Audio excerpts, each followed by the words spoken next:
Bonsoir à tous, soyez les bienvenus dans ce journal de ce mardi 27 novembre. Emmanuel Macron face aux Français. Le chef de l'État s'est exprimé en fin de matinée pour réagir au climat tendu provoqué par le mouvement de grève des Gilets jaunes. Des annonces ont été faites, les points clés de son discours et les réactions à suivre dans ce journal. Les troisièmes rencontres de la protection de l'enfance à Mayotte ont démarré ce mardi au centre universitaire de Dembéni. Durant 3 journées, les différents acteurs débattront sur la situation et les dispositifs dédiés aux mineurs sans adultes accompagnants. Focus sur cette première journée de débat riche en échanges. Et puis nous parlerons de sécurité publique avec des rencontres organisées par la gendarmerie au lycée de Sada. L'occasion pour les militaires de sensibiliser les élèves sur les différentes vocations liées aux métiers qui touchent à la sécurité du territoire. Les annonces d'Emmanuel Macron vont-elles suffire à calmer la colère des Gilets jaunes? Au 11e jour de grève, de ce mouvement de grève, le chef de l'État a annoncé une grande concertation décentralisée et a également tenu à rassurer sur la flambée des prix des carburants. Retour sur son discours avec Michael Bastide et Bruno Gabetta. Emmanuel Macron dit comprendre et partager les craintes des Gilets jaunes. Sur un ton plutôt adouci que d'habitude, le chef de l'État a répondu au mécontentement populaire.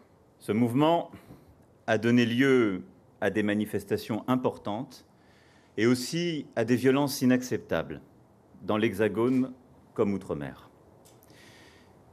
Je veux ici dire que je ne confonds pas ces actes inacceptables avec les manifestations sur lesquels ils se sont greffés.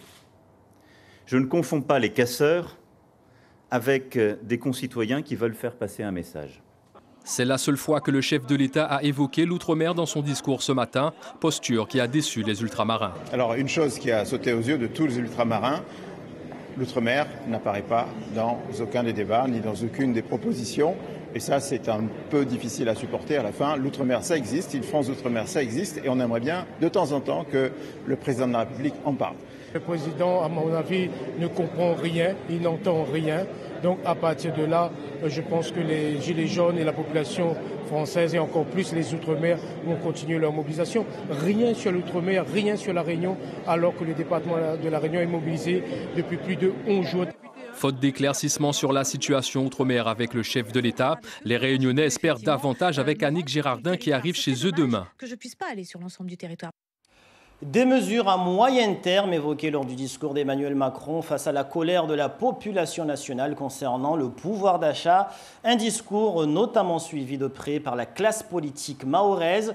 À ce sujet, je vous propose d'écouter la réaction de Mansour Kamardine pour les Républicains et Daniel Zaidani pour le MDM. Emmanuel Macron a pris conscience qu'effectivement le pays va mal, que les Français ne se retrouvent plus, qu'effectivement les fins du mois sont de plus en plus difficiles. Et pour ce faire, il a décidé de lancer une grande réflexion, un contrat social, comme il dit, qui va aboutir sur des réformes. Mais au vu de la frustration des Gaulois réfractaires actuellement, je crois que l'action doit être immédiate. Il n'a pas parlé de baisse des taxes immédiate. Il n'a pas parlé de baisse d'impôts immédiate. On aurait aimé qu'il parle effectivement de cette crise, qu'il parle du pouvoir d'achat des Français. Si on prend l'exemple des Mayotte, nous sommes dans la discrimination en tout, au niveau salarial, au niveau social. Nous avons ici le prix du pétrole le plus cher du territoire national, le coût de la vie le plus élevé, et sur toutes ces questions, il n'y a pas véritablement de réponse. Donc c'est une vraie inquiétude quant à la paix sociale sur l'ensemble du territoire national. 11e jour consécutif du mouvement de contestation des Gilets jaunes et en dehors de l'Hexagone, c'est bien à La Réunion que la grogne est la plus significative. Barrages routiers, fermeture des commerces, des administrations et des établissements scolaires. La situation reste chaotique et même électrique. Ce matin, les forces de l'ordre ont dû intervenir notamment dans le sud de l'île, du côté de Saint-Louis, pour libérer certains barrages. Une crise sociale à La Réunion, mise en lumière par les Gilets jaunes qui trouvent son origine dans la hausse des prix des carburants. Une fois de plus, car cette situation n'est pas nouvelle, la plupart des crises sociales outre-mer ces 10 dernières années ont eu un dénominateur commun, les augmentations tarifaires locales du prix du pétrole. Explication de Jean-Michel Mazerolles avec l'aide de nos confrères des rédactions ultramarines. À chaque fois ou presque, c'est l'étincelle qui met le feu social outre-mer, l'augmentation des prix du carburant, des hausses à l'origine des grandes crises sociales de ces 10 dernières années. Ça commence en novembre 2008 en Guyane, un mouvement de protestation contre l'essence chère éclate à l'initiative des syndicats et d'associations de consommateurs. Ils réclament une baisse de 50 centimes d'euros le prix du litre de carburant, car ils jugent les prix en Guyane beaucoup plus chers que dans l'Hexagone. C'est inadmissible. En tant que mère de foyer, je paye un plein 95 € par semaine. 2 mois après, les Antilles embrayent le mouvement, la Guadeloupe d'abord en janvier 2009, puis la Martinique en février. Débute alors la fameuse grande grève contre la vie chère, premier produit ciblé le carburant. Le président de la République de l'époque, Nicolas Sarkozy, organise dans la foulée les états généraux de l'outre-mer pour augmenter le pouvoir d'achat des ultramarins. Parmi les promesses, réduire les marges indues des pétroliers. 2 ans après, c'est septembre 2011, Mayotte s'enfonce à son tour dans une grève pour dénoncer la vie chère. 46 jours de paralysie entre fin septembre et fin novembre. Les organisations syndicales et des associations de consommateurs obtiennent des baisses de prix sur 11 produits de première nécessité, dont l'essence et le gaz. 3 mois à peine plus tard, février 2012, toujours dans l'océan Indien, l'île voisine de la Réunion est elle aussi paralysée suite à un blocage du seul dépôt de l'île par les transporteurs routiers, furieux des hausses de carburant. La population suit le mouvement et dénonce là encore la vie chère. Mai 2013, les Calédoniens protestent à leur tour pour dénoncer les augmentations du coût de la vie. Le Caillou est bloqué. Une fois de plus, c'est la hausse de l'essence qui met le feu aux poudres sociales. Face à ces nombreux mouvements sociaux, le ministre des Outre-mer de l'époque, Victorin Lurel, entreprend de réviser les décrets régulant les carburants aux grandes dames des compagnies pétrolières. Ces dernières, souvent en situation de monopole, réalisent des profits confortables sur le dos des consommateurs. Résultat, mai 2014, toutes les stations des départements d'outre-mer sont bloquées. Les pompistes refusent de payer la note de la baisse promise des carburants et obtiennent que ce soit les pétroliers qui réduisent leurs marges. Voilà pour ce long chapitre consacré ce soir au discours du président Emmanuel Macron suite au mouvement de grève des Gilets jaunes qui paralyse une bonne partie de la France depuis maintenant 11 jours. Autre titre de l'actualité, le top départ ce matin des 3e rencontres de la protection de l'enfance à Mayotte. Les échanges ont donc démarré ce mardi au centre universitaire de Dembéni. Sur le département, ils sont pas moins de 4000 mineurs sans adultes accompagnants et leur prise en charge est devenue au fil du temps primordial. La protection de l'enfance, un enjeu majeur auquel plusieurs intervenants ultramarins ont été invités à participer cette année. À Dembéni, Laini Saïdachim, Anastasia Laguerra. Ces rencontres représentent un enjeu majeur pour l'outre-mer. Avec une population composée en majorité de jeunes, c'est dans ces territoires que l'on trouve de plus en plus de parents encore adolescents. La question de la prévention et de l'accompagnement est donc primordiale. Les droits de l'enfant doivent être respectés. Nous les faisons non pas pour les lâcher, comme je dirais, entre guillemets, comme cela.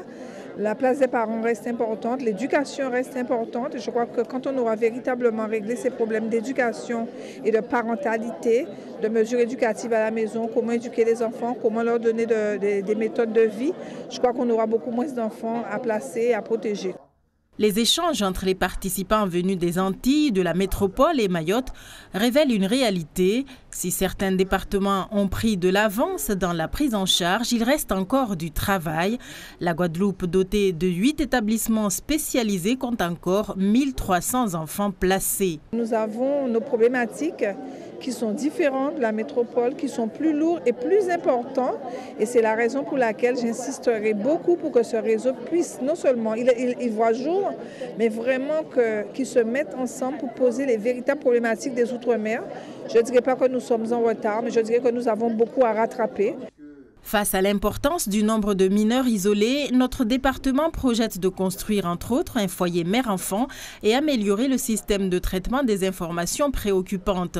Nos élus veulent faire jouer la solidarité entre les territoires en demandant l'application à Mayotte de la loi Taubira sur la répartition des mineurs. La question du dispatching et de la solidarité nationale. Il y a la circulaire Taubira de 2013 qui dit, au nom de la garde des Sceaux de l'époque, que la solidarité nationale, à partir du moment où le président d'un conseil départemental constate que la question lui dépasse, entre guillemets, parce que les enfants sont nombreux dans ce cas-là sur le territoire, alors la solidarité nationale peut jouer, c'est le sens de cette circulaire.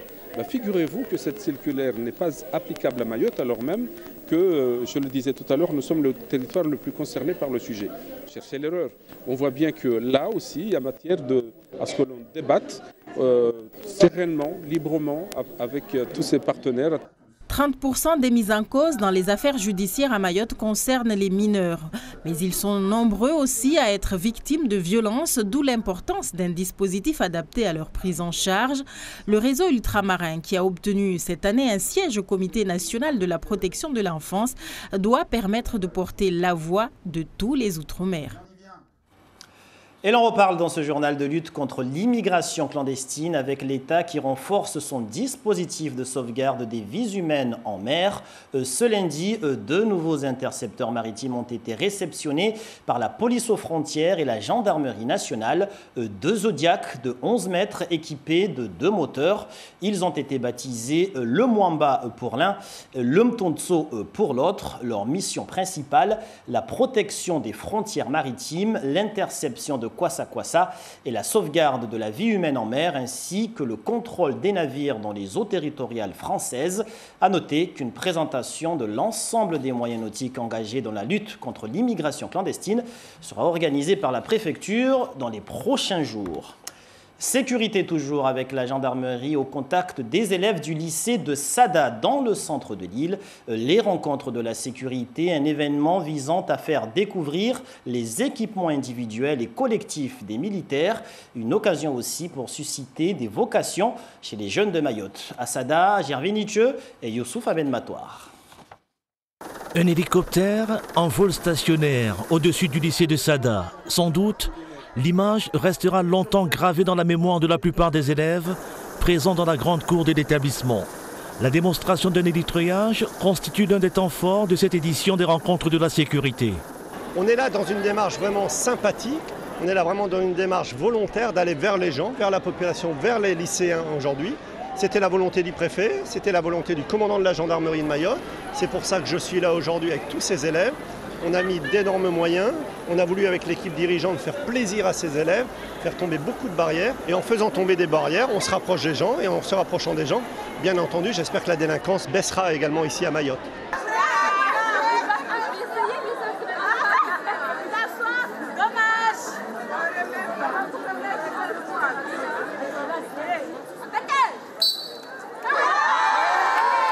Outre la démonstration dynamique, 3 ateliers sont organisés pour montrer le panel des métiers qui existent au sein de la gendarmerie nationale. Dans la salle de permanence, les élèves inscrits en filière Bac Pro Métier de la sécurité découvrent la gestion d'une scène de crime à travers les actes techniques. Un moment très instructif pour ces jeunes qui, pour la plupart, rêvent de devenir gendarmes, policiers ou encore sapeurs-pompiers. J'ai retenu comment on prélève les empreintes des suspects et de la victime. J'ai vu une scène de crime et moi, personnellement, ce que j'ai vu, c'était intéressant. Ce qu'on a retenu, c'est que déjà comment on intervient sur la scène de crime. Et quand on intervient, il faut d'abord que les policiers et les gendarmes arrivent d'abord. Et si c'est une personne blessée, aussi les pompiers. Après ils balisent la zone. C'est la première fois que les rencontres de la sécurité se déroulent dans une commune autre que Mamoudzou. Le vice-recteur, venu superviser l'opération menée au lycée de Sada, salue l'initiative. C'est bénéfique pour tout le monde, pour nos élèves en premier lieu, parce que ça leur fait prendre conscience de l'intérêt que nos personnels, nos élèves soient en sécurité au sein de les établissements comme à l'extérieur et de toute façon de manière globale au sein de la société. La société a besoin d'ordre, a besoin d'apaisement, on a besoin de paix civile pour que tout le monde puisse vivre normalement. Il en va du vivre ensemble tout simplement. Prochain rendez-vous samedi à Mamoudzou. La gendarmerie promet de déployer encore plus de moyens pour mieux se rapprocher de la population.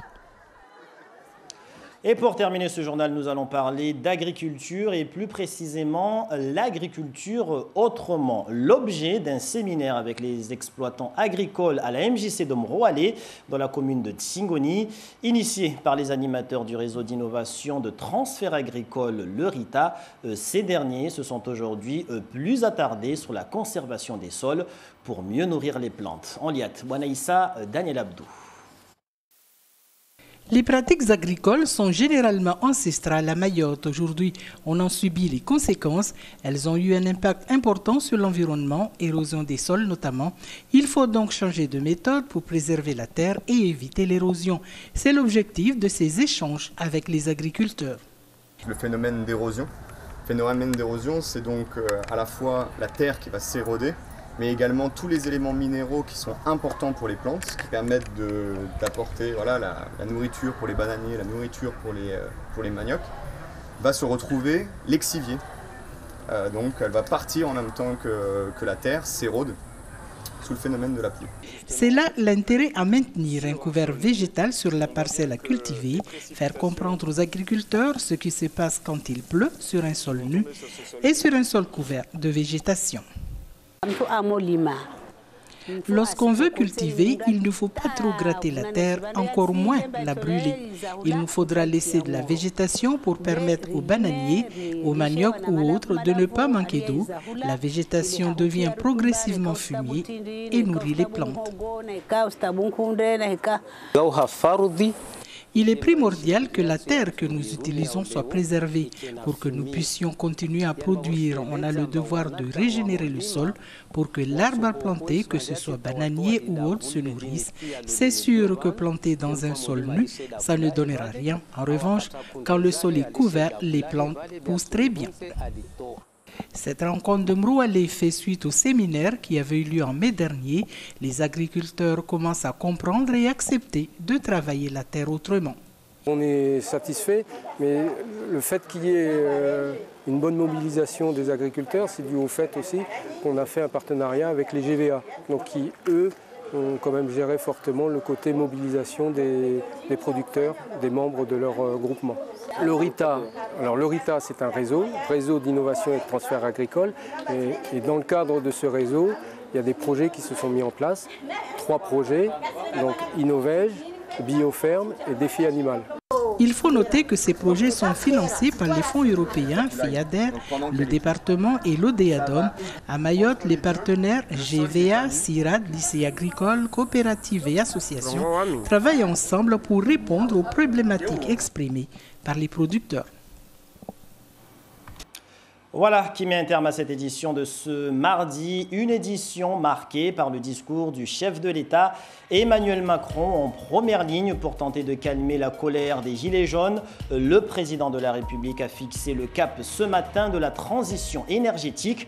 Principale annonce, la fiscalité des carburants sera adaptée aux fluctuations des prix afin d'en limiter l'impact pour les Français qui utilisent beaucoup leur voiture. Une annonce loin de calmer la colère des Gilets jaunes et qui n'a pas du tout rassuré les élus ultramarins et les partis politiques à Mayotte. Merci pour toute votre attention à ce 19h. Des informations que vous pourrez retrouver sur notre site internet, notre page Facebook et sur YouTube. Dans un instant, vous pourrez suivre le journal en maoré présenté par Raïka Madi. L'information sera de retour en radio demain dès 5h avec l'équipe de la matinale. Puis à 13h avec le journal de la mi-journée que je vous présenterai avec le même plaisir. Très belle soirée sur notre antenne et à demain.